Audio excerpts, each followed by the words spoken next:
Hi, I'm Cameron Banga, and welcome to episode 4 of the CKAcast podcast. In this episode, we're showing off my new iPad, which I got today, and we've been working on stuff all day with our own applications, but I want to take some time and give some initial impressions from a developer and kind of design point of view. So in this episode, what I want to talk about real quick are some Twitter applications for the iPad and what you have available here early on in the store.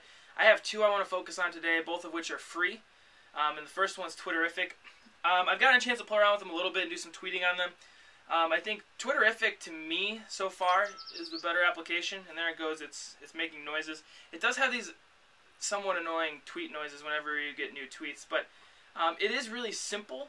I think it's maybe a more easy on the eye, simple-based, easy to jump from the iPhone to the iPad Twitter applications, because it looks a lot like something you would see on the iPhone. If you're in portrait mode, you have usually just your big tweet stream here going on. And if you throw it in the landscape, what you have is some different things. You can go mentions, you can go messages, favorites, search terms, and stuff like that. So you can kind of break up what you've been doing. Again, a lot of these offer the same kind of account options and stuff like that that you would see in most regular Twitter applications for the iPhone.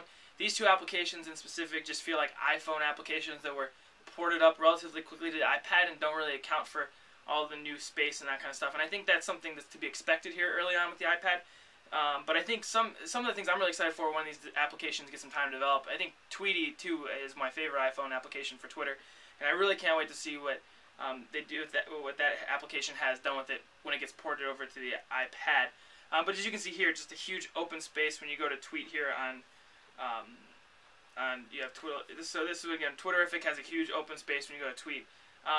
It works well. Again, it's really simple. It's a good jump for people who are used to tweeting on the iPhone but are jumping to the iPad. The UI looks similar. And then there's TweetDeck, which has a lot going on visually, and to me was not necessarily... I mean, I guess it's somewhat simple. I've used TweetDeck for a while. I used to use it on the desktop. So the design itself looks pretty normal here. They have shorter little, double pane kind of thing here where you can see all your friends as well as your mentions. And when you throw in the horizontal, you also get your direct messages. Again, to me, I don't know, I don't use direct messages often, so, almost both these panels are fine. I know once you go to write a new post here, one of the things I don't understand here about TweetDeck, and I guess I haven't had a whole lot of time to play around with it, is I don't understand this open space here with the logo. I don't understand why these two tabs aren't pulled up here. It's not like when you go to make a new tweet, it just pops down or anything. Like, if I make a new tweet here, it comes up over the views anyway, so I didn't really like that design.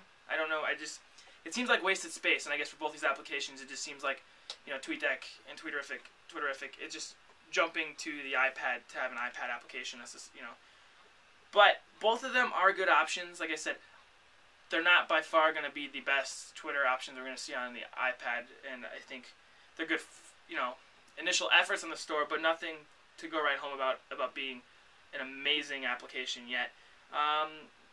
Like I said, I haven't had a whole lot of time with each of them. I've used each for probably about an hour today.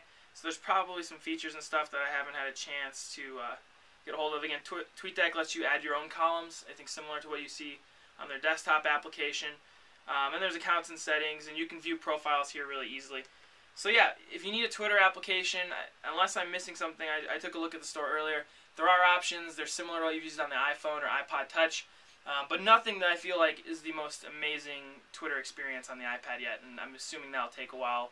And really time for designers to get their hands on the device and play around with it and see what it can do. So, again, those are Twitter applications. Check them out on your iPad. I'm Cameron Banga. Thanks for watching.